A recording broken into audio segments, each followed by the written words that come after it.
Dr. Alia Nuruddin. Also, a big thanks to the oncology team. This is the oncology team before I joined it, and this is after I joined it. So let's start with our case today. Our patient is a female patient, 26 years old. She presented to us complaining of 2 brownish masses in her left eye. Also, she complained of pain and diminution of vision of 1 year duration. The patient gave a history that she had trauma since childhood, and her left eye had poor vision since then, but that diminution of vision or poor vision had increased in the past 1 year. On examination, we found the right eye was totally normal. The left eye visual acuity was no light perception. We found here the two brownish masses as well, with dilated episcleral vessels, and also there was pigmentation all around the limbus. The anterior segment could not be assessed as this was a lost anterior chamber with a blackish light membrane behind the cornea. The IOP was a bit elevated. It was elevated actually. It was 36.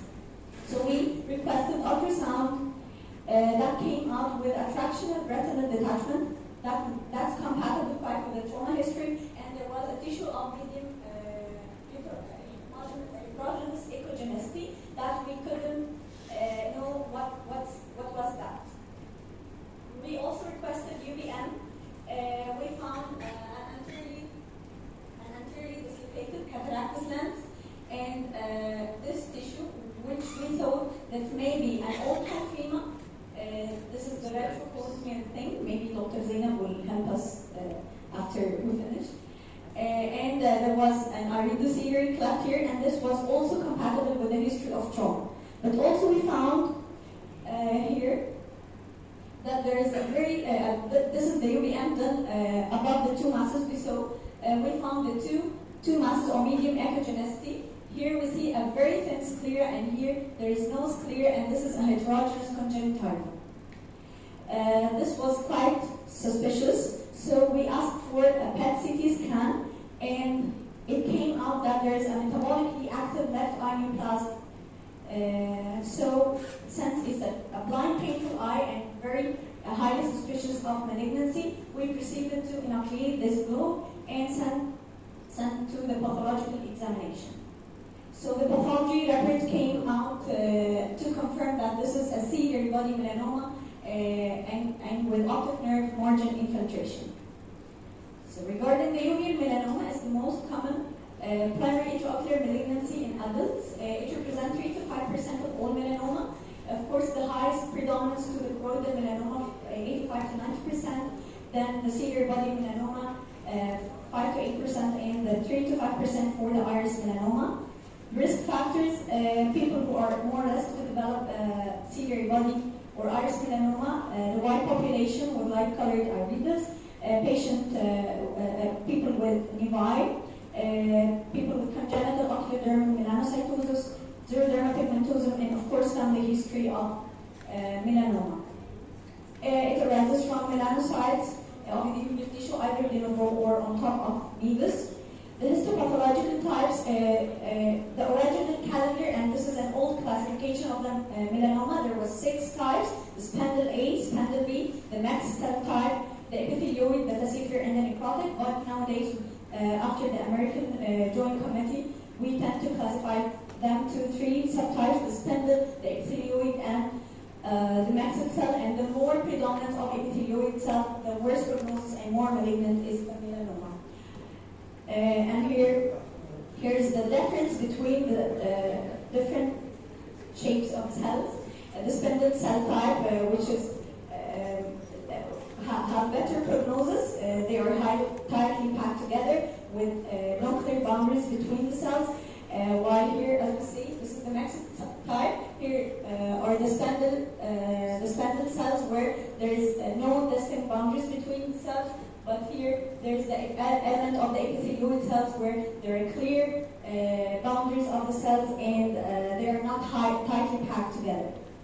The spread of this malignancy has a local spread, as we saw in our patient, a transclear or through the vessels to the conjunctiva or to the orbit.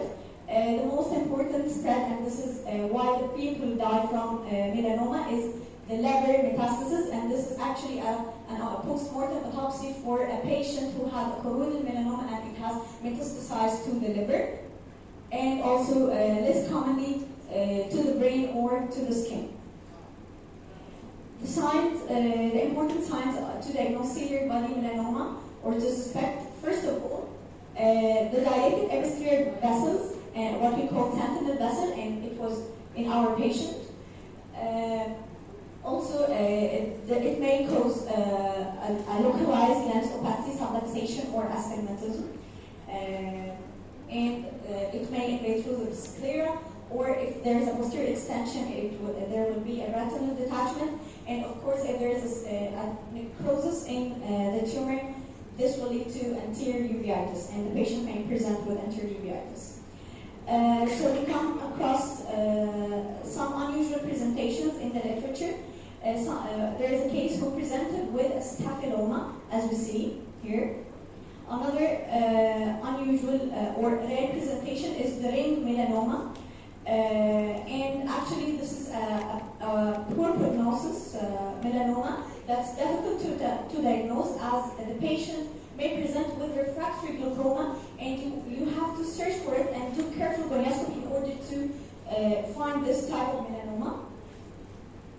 Also, this patient was treated for many months as she was having a staphyloma, until she presented to another center with partially eviscerated globe and bleeding through her eye. So they were going to continue the evisceration, and intraoperative they found that the uveal tissue is severely thickened, so they suspected that maybe something wrong or there's a malignancy.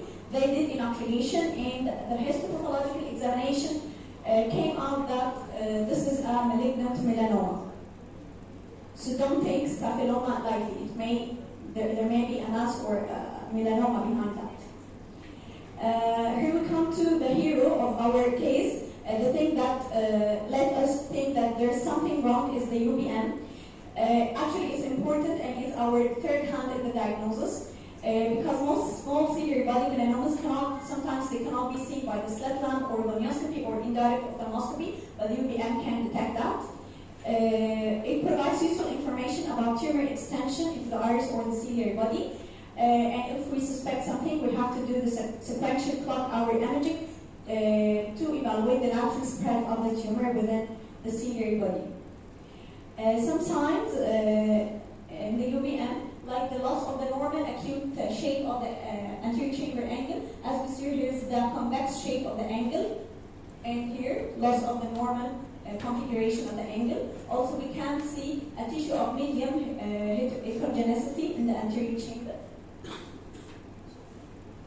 Also, it's important to see the posterior extension, if there is a posterior extension to the lens equator or to the lens surface, because this may affect the management. If you decide to do a local resection, this will give you a clue that you can. It's not possible to do the local resection of the mass. Also, it gives us some clue about the scleral invasion, as we see, or extension, as we see here. And if there is a posterior extension, there will be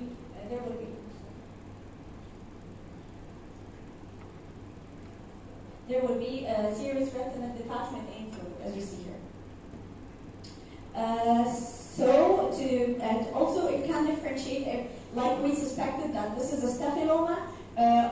How can we differentiate by the UVM? Here, this is our patient.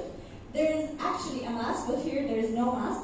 This picture is for a staphyloma. Here there is no sclera, but this is a hypertrophied conjunctiva. The sclera only present until here, and here no sclera and only conjunctiva. But here this is a severely thin sclera, but it's ended. So our take-home message: ultrasound UVM are very important in such cases. UVM provides useful information about the tumor morphology and growth pattern. However, the definitive diagnosis is best reached by histopathological examination. Don't be deceived by the history of trauma. Trauma can distort the eye, and so also the advanced malignancy can distort the eye. There's always a place for a double pathology, as we saw in our case. The UVM found things that's related to the trauma, but also it detected the malignancy. And the choroidal melanoma can present by staphylomas or mimic. Thank you. Very, very good presentation. يعني أنا كنت منتظرة الحقيقة الصورة الأخيرة بتاعت الستيروستاسيلوما. very good. يعني مش قادرة لأن هو فعلا هو ده الكومنت إن إزاي إن هي يعني في الكالر فوتوز اللي بتشوفيها في الأول فعلا it can mimic a posterior but it is very dark and looks like a tumor واضح جدا. لكن فعلا انا يعني ماي كومنت قبل ما تطلعي الصوره بتاعت البوستيريور ستافيلوما كنت انا علق ان this can't be diagnosed as posterior staphylococcus to UVM because you don't have a thin sclera, you don't have a uveal tissue that is incarcerated in this thin sclera. الصوره بقى الاخيره اللي انت جبتيها بتاعت البوستيريور ستافيلوما this is the clue. هو ده الفرق ما بين تشخيصي التيومر infiltrating the sclera and projecting to the subconjunctival space with thickening of the conjunctiva and a posterior staphylococcus. This is the clue, and the presentation is very good. I can't comment